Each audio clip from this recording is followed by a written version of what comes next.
আবারও হবে আর্জেন্টিনা স্পেনের ফাইনাল, পিটিশনের সর্বশেষ অবস্থা।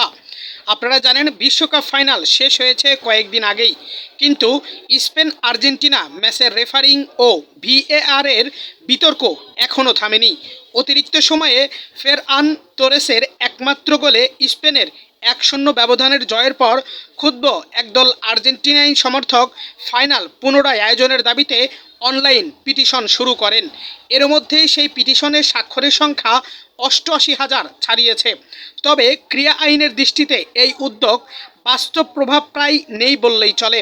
ডিজিটাল প্ল্যাটফর্ম চেঞ্জ অরেঞ্জে আর্জেন্টাইন সমর্থক গিসেলা সানচেজ এই পিটিশন চালু করেন। সেখানে ফিফার কাছে 19 জুলাই নিউ জার্সির মেডলাইফ স্টেডিয়ামে অনুষ্ঠিত ফাইনালে রেফারিং স্লাভকো ভিনচিত্তের সিদ্ধান্ত এবং ভিএআর এর কয়েকটি মুহূর্ত পূর্ণ বিবেচনার দাবি জানানো হয়েছে। আবেদনকারীদের অভিযোগ, ম্যাচের গুরুত্বপূর্ণ কিছু সিদ্ধান্ত খেলাটির ফলাফলে প্রভাব ফেলেছে। তবে এসব অভিযোগের পক্ষে কোনো স্বাধীনভাবে যাচাইকৃত বা প্রমাণিত তথ্য উপস্থাপন করা হয়নি।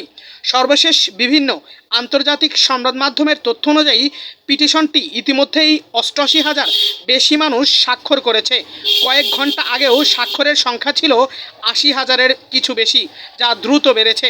তবে স্বাক্ষরের সংখ্যা বাড়লেও ফিফার ওপর এর কোনো বাধ্যতামূলক প্রভাব নেই।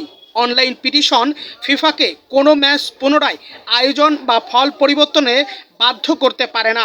ফিফা প্রতিযোগিতা বিধিমালা অনুযায়ী শুধুমাত্র প্রতিযোগিতার নিয়মের গুরুত্বপূর্ণ লঙ্ঘন বা সংশ্লিষ্ট বিচারিক কর্তৃপক্ষের বিশেষ সিদ্ধান্তের মতো ব্যতিক্রমী পরিস্থিতিতেই কোনো ম্যাচ পুনরায় আয়োজনের প্রশ্ন উঠতে পারে।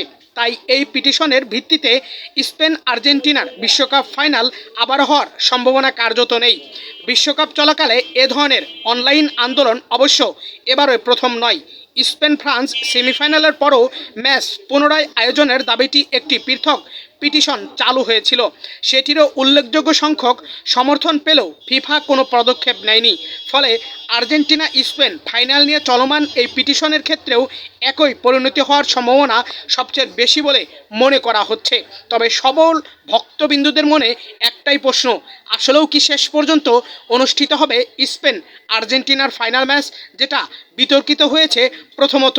তবে শেষ পর্যন্ত সেটি না হওয়ার সম্ভাবনাই বেশি, সেটা বাস্তবিক দিক থেকে বিবেচনা করলে অনেকটা অনুমান করাই যায়। তারপরেও আপনাদের মন্তব্য মতামতগুলো আপনারা কমেন্টে জানাবেন এবং সেই সাথে ভিডিওটি শেয়ার করে সবারকে দেখার সুযোগ করে দিবেন যে আসলেও শেষ পর্যন্ত অনুষ্ঠিত হবে কিনা স্পেন এবং আর্জেন্টিনার মধ্যে ফাইনাল ম্যাচটি।